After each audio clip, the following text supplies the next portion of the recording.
समर्थन मूल्य 2500 रुपए होगा। मेरे किसान भाइयों, जब कमलनाथ जी की सरकार बनी थी, 15 महीनों के लिए वो सरकार रही, उसके बारे में बाद में चर्चा करूंगी, लेकिन उस समय इन्होंने किसानों के कर्ज माफ करने का काम शुरू किया था। उस काम को हम पूरा करेंगे। सरकार बनेगी तो किसानों का कर्ज माफ फिर से होगा। 100 यूनिट बिजली बिल आपको माफ होगी और 200 यूनिट बिजली बिल आधी मतलब हाफ की जाएगी। पुरानी पेंशन मध्य प्रदेश में लागू होगी। गैस का जो सिलेंडर है वो आपको 500 रुपए में दिया जाएगा।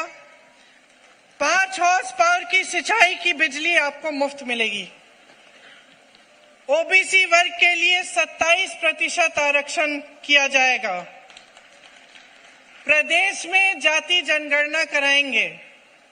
2 लाख सरकारी पद जो आज खाली पड़े हैं उनको भरने का जल्दी से जल्दी प्रयास होगा और प्रतियोगी परीक्षाओं में 100% आपको जो उसका शुल्क होता है 100% उसमें आपको छूट मिलेगी। आपके परिवारों सहित 25 लाख रुपए तक बीमा मिलेगा और 10 लाख तक दुर्घटना बीमा मिलेगा ताकि आपका इलाज मुफ्त हो सके इस बीमे से। दलित, आदिवासी, ओबीसी वर्गों के लिए जो खाली पड़े बैकलॉग हैं, जो पद खाली हैं और जिनका बैकलॉग पूरा नहीं किया इस सरकार ने, उसको पूरा किया जाएगा।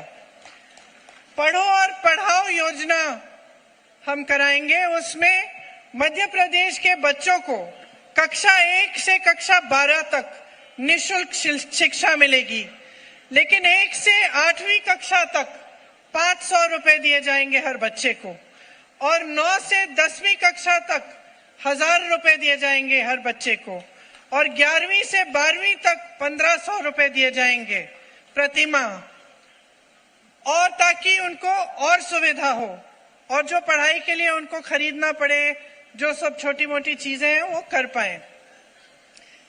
देखिए, आपकी जो ये धरती है, रीना जी बता रही थी कि यहाँ का सबसे सुप्रसिद्ध मंदिर उल्टे हनुमान जी का मंदिर है कि नहीं? बहनें आप जाती होंगी, जाती हैं? देखिए, रामायण की एक कथा आपको मालूम होगी, जहां अहिरावण ने एक चाल चली और राम जी और लक्ष्मण जी का अपहरण कर लिया। छल से दोनों को पाताल लोक ले गए। हनुमान जी पाताल लोक गए उनको वापस लाने के लिए। उन्होंने अहिरावण का पराजय किया, उन्हें हराया और राम जी लक्ष्मण जी को अपने कंधों पर रख के वापस ले आए। इस कथा का एक मुख्य संदेश है। क्या संदेश है ये? कि जब अन्याय होता है तो हमें उस अन्याय से लड़ना चाहिए। जब ऐसा राज होता है जिसकी कुनीतियों से नुकसान होता है जनता का, तो हमें उसका प्रतिकार करना है। यही मुख्य संदेश है रामायण का भी और रामायण का इस कथा का भी। तो देखिए, यहां सावेर आकर ये कहना जरूरी है कि 2018 में आपने एक सरकार चुनी। लोकतंत्र है इस देश में। जो सरकार आपने चुनी वो आप ही की बनाई हुई सरकार थी और जिस तरह से अहिरावण ने भगवान राम और भगवान लक्ष्मण के साथ छल किया, उस तरह से आपके साथ भी छल हुआ। कुछ बहुरूपियों ने छल कपट करके आपकी सरकार का अपहरण किया। आपकी सरकार चोरी की, मतलब चोरी कर ली। आपका लोकतंत्र चोरी कर लिया और उसे भ्रष्टाचार लोक में ले गए।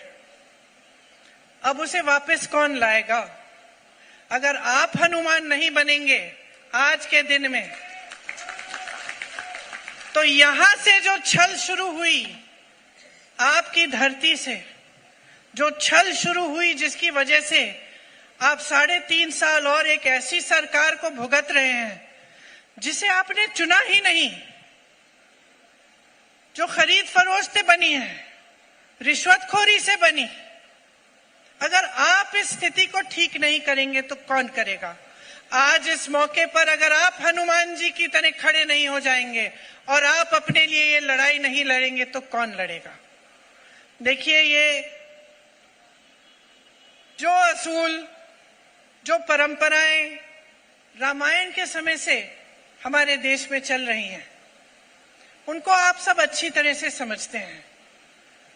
आप जानते होंगे कि महात्मा गांधी जी के जो असूल थे, जिन पर आजादी की लड़ाई लड़ी गई, वो भी यही असूल थे।